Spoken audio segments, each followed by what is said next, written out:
This one is an interesting one and it's called Miss Peregrine's Home for Peculiar Children. No one believes this living freak existed in 1943.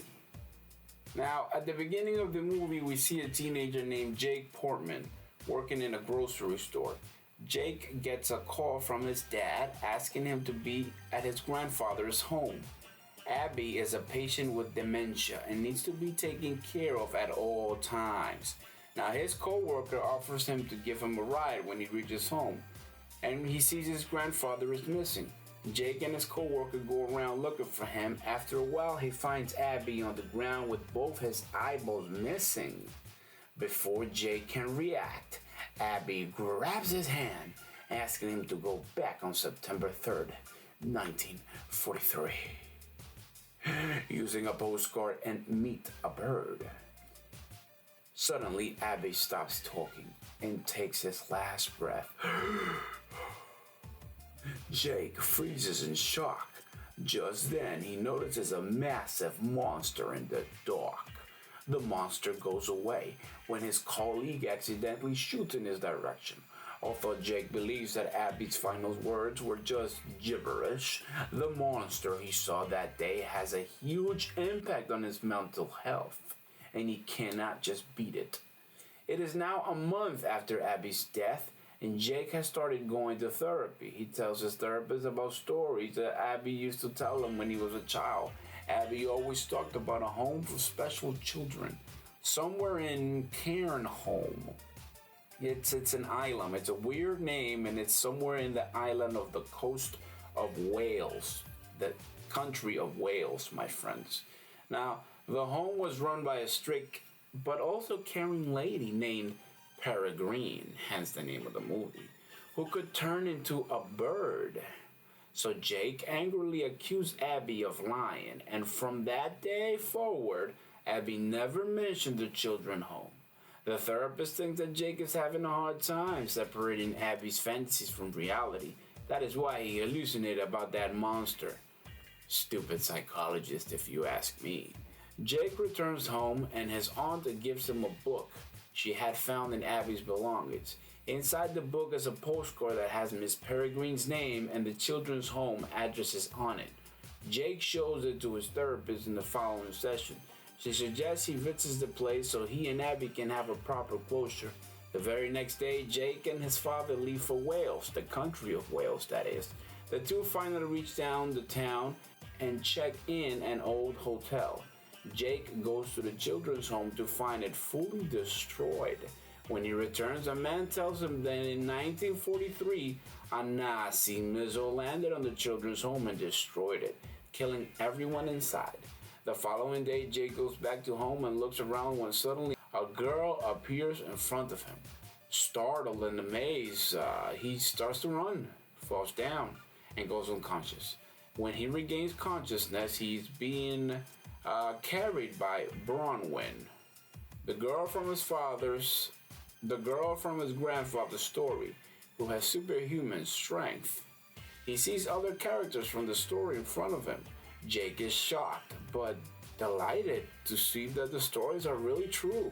Emma, the girl who can float, tells Jake that they are sent by Miss Peregrine to bring him into the loop. They take him inside a cave, but Jake gets nervous and runs back to his hotel. There he comes across unfamiliar faces who ask him who he is.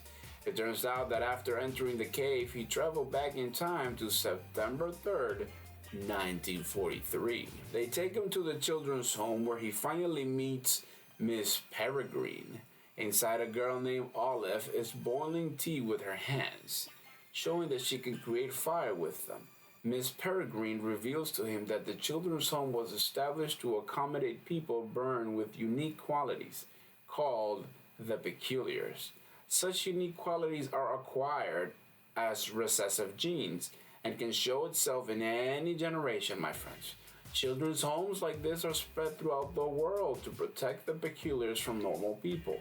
Every children's home is run by a breed of peculiar called the Yumbrines. Yumbrines can freeze time and repeat it. and also shapeshift into birds. Hence, Miss Peregrine, being a young bride, resets the time every day. Since they lived in a loop, they haven't aged. Jake is shocked at the revelation. He asks Miss Peregrine what Abby's power was, but she dismisses him and ignores him. While roaming around the house, Jake meets a peculiar named Enoch, whose ability is that he can make the dead people and inanimate objects come to life as his puppets. Now, it is revealed that Abby left the children's home to join the army. He also finds out that Emma used to be in love with Abby when he was around. After that, everyone sits down to watch a movie. A peculiar named Horace can project his dreams onto the wall and can also dream of the future. They watch Horace's dream like a movie. After the movie, everyone goes outside to watch Peregrine reset time. To answer his questions, Emma takes him under the sea and into the remains of a shrunken ship. She uses her power to manipulate air and makes the chamber water-free. She then hands him a box and claims that it belonged to Abby. Inside it is a map of every loop of the world and pictures of some peculiars. One of them is Baron, the leader of a group of bad peculiars called the Hollows. She tells him that Abby left the children's home to hunt them down, but couldn't. Hollows look for the peculiar kids and kill them.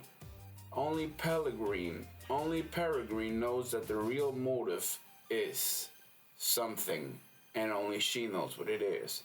Emma then takes Jake to watch Peregrine killing a monster, similar to the one Jake saw when Abby died. When they are back in the children's home, Peregrine tells Jake about Hollows and their origin. Hollows were regular peculiars who were tired of living in loops. They believed that harnessing the essence of Yambrain's power would make them immortal, and they could live outside the loop without aging. So they abducted a Yambrain and conducted an experiment. However, the experiment failed, turning the Hollows into invisible monsters. To go back to their human form, they had to feed on Peculiar's eyes.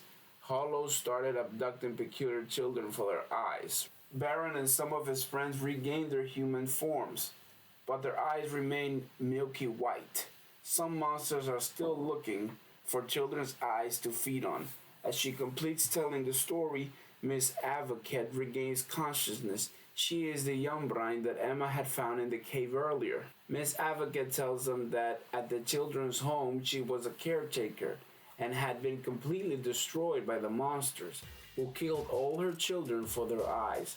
Baron is planning to conduct the experiment again, this time by using more young brides. After the two leave, Miss Advocate and Jake close all the doors and windows to the house and gather weapons. Since Baron knows where they are, he can send his monster friends to hunt the children for their eyes. Suddenly, an invisible monster attacks Miss Advocate when Jake is not around. It kills the poor lady, but it is injured by Jake right after. Everyone then runs to the attic and escapes through a tree branch. Since Peregrine is not here to restart the loop, the day changes to September 4. And the Nazi missile drops on the house. Thankfully, everyone is safe. When they are out of the loop, they plan to go to the Black Loop, where Baron is conducting the experiment using Miss Peregrine and the other young brides. They get on a ship and continue the journey using Abby's map. They finally get to a carnival. Jake and Emma enter the Black Loop, which takes them back to 2016. Just then, a monster enters the room. Jake sees it and informs the two. The monster mistakes Barrow for Jake and attacks him, sucking his eyes and killing him. Finally, Jake kills the monster and everyone is safe. Before the time loop closes, Jake says goodbye to the children as they exit and return to their ship in 1943. While he stays in 2016, Jake travels to his home in Florida to see Abbott is still alive. It turns out Baron's death at the beginning of 2016 erased his presence in Florida later on. Jake is delighted and tells Abby everything that has happened. Abby asks Jake to go back to Emma as she is waiting for him. Jake takes his advice and travels the world, going into many loops to look for Emma and the others. He finally finds them on the ship, still traveling. Jake tells Emma that he loves her, and the two finally kiss. Oh yeah. The movie ends with Miss Peregrine flies above the ship, overlooking the kids. If you have received value in this video, I believe you know what to do.